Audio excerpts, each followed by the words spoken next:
and I'm going to take off from where you left it at the pregnant woman and the 3 years push out of the workforce. I was invited up to the University of Massachusetts to address business women, CEO. One was from a Fortune 500 company. It's her company that she built. And it's important that I let you know she was very pregnant. Very pregnant. So I did a workshop after I talked about CEO. I did a workshop. And there were about 8 groups of about 10 or whatever, different groups. And they had specific things to discuss, which I assigned them. And one group was very contentious, and this was a group with a woman that was very pregnant, right? Very pregnant. So at the end of it all, and the contention was everybody against this one woman who was very pregnant. And so I had to go over to find out what was going on.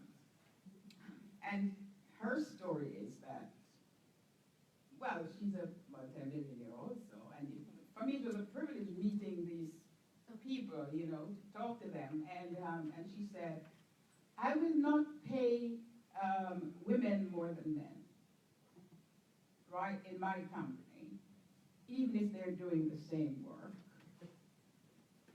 And we asked, why? You have to temper it, because there's a reason why people say that they're, even number 45 in the US, there's a reason, you know, the 4-0 salt. But, and she said, well, women get pregnant. They take off for, you know, doctor's call, for something goes wrong with the child in school, to pick up the child from daycare and that sort of thing. But I really had an answer for where CEO is concerned. But my husband was in the room, and my husband raised his hand, and he was one of 3 men in the room, and I let him pick it up because I've trained him well. And he said that she, this woman, and I will name the company because you all know which company, and he said, I feel affronted by you because you're discriminating against me and my kind. She did this, and he said, you are not giving us men the opportunity to bond with our children, to pick them up at daycare, to take the paternal leave, and he just went on. I had to stop him. Because he was very passionate about it. Need I say more? Because it was true. And so we had a whole discussion, we were there for about 4 hours, around that issue. And I'm telling you, I shall say, by the time we were finished with that discussion, she had learned something. Because when Simmons College invited me back for International Women's Day to be their keynote speaker after hearing about what happened at the University of Massachusetts, my very pregnant friend was there. Right? And things were different then. Right? She was looking at how, I don't know if she's going to do an assessment or what, but I just simply walk over to her table and ask her how were things going. You know, I was surprised that she was there and she smiled. So you know you've hit somewhere. Now, let's talk about CEDAW, because we all know that we have the Universal Declaration of Human Rights, right? And it's all of our inherent right, right? Right. But it's not so. And so, I know I have 15 minutes, so I'm going to rush this. A bunch of women at the UN, you know, with the UNFPA, UN Women, whatever it is, come together and decided that we have to find a way to bridge this gap, right? Because women, like in Nepal, in Latin America, the Caribbean, in wherever, Europe, wherever, were down here, while women in the West, you know, like in the US, talking feminism and that sort of thing, and they were up here, and the men were all the way up there, right? And so that's how the Convention on the Elimination of All Forms of Discrimination came into play. Now, 189 countries have ratified CEDAW, and my number is correct, right? And you're the guru over here, and you are over there. And then U.S., the United States of America, is the only industrialized nation, and the only so-called democracy, because we need to have another CSW on democracy and what it means, right?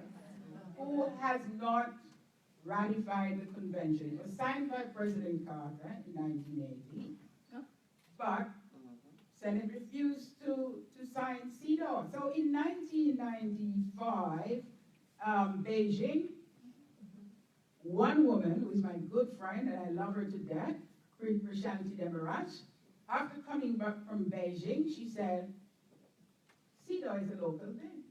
We can do it locally. This is in San Francisco. True? Yes. And the rest is history, because I think 3 women came together. They had a mayor which was good and, you know, receptive to what was going on at the time. And, you know, I'm sure you'll hear more about it here.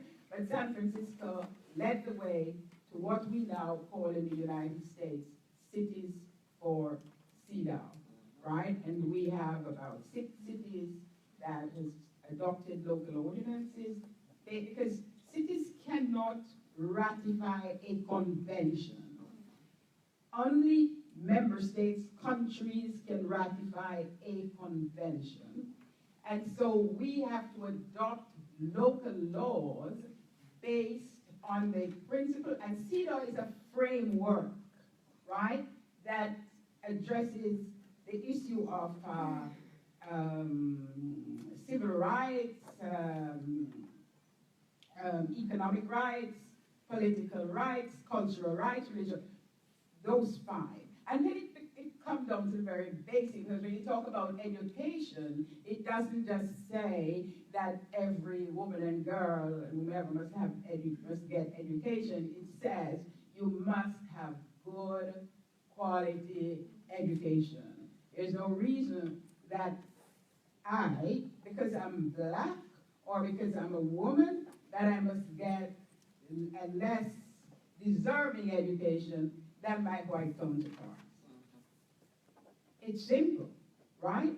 And so we have all these cities, and in San Francisco, and I won't speak for San Francisco because there are people in the room that can speak about the results, about the positive things, about what San Francisco looks like today compared to yesterday, 20 years ago, before CEDAW. Right? We have LA in the room, we have different people in the room who can talk to you about that. I want to talk about New York City a little bit, because we started this 2 years ago, and I was training people around CEDAW for the International Women's Tribune, and around 1325, I sat on that initiating thing for 1325, that's how we get 1325. It came out of Sierra Leone, and the thing about it is that I'm hearing here, where we have as you call it, a tale of 2 cities, but you have a tale of 2 countries in every country, right? And so the rural woman, why is the woman there? Why is she sleeping in the cowshed? Why is she being forced out of employment because she's having children? I'm going to have to ask a question. I wonder if it's a woman that have these men that made these policies. Who gave birth to them? And I want to say that as women, we are at fault here. We have a responsibility, surely, the way we socialize, and I'm going to say the grandchildren, and for young people who are going to have children, your children, the way you socialize your girls and your boys, so that when they become tomorrow's presidents and prime ministers of countries, they don't treat women like this. Hopefully it will change by the time you have children, right? So the benefits of CEDAW is great, because we call for like 3 in New York, about 4 things. One of them is a gender assessment of all city departments. And you can't fix, they're crying to your government all the time about fix this, and you're not giving him any data or them any data to say, here is why you should fix it. So we can cry out loud without knowing exactly what it says. Here here are the evidence. You need to fix this. So this is where gender assessment comes in. You can call it anything you want. Evaluation, take a check, take a stop, whatever it is. Because you know what that does? That's the main aspect of it. What that does, if you're an entire department here, and you do a gender assessment, what we'll find is that this gentleman here that's looking at me, so that he is getting, let me call him a black man. I don't care if you're white right now, I'm gonna make you black, right?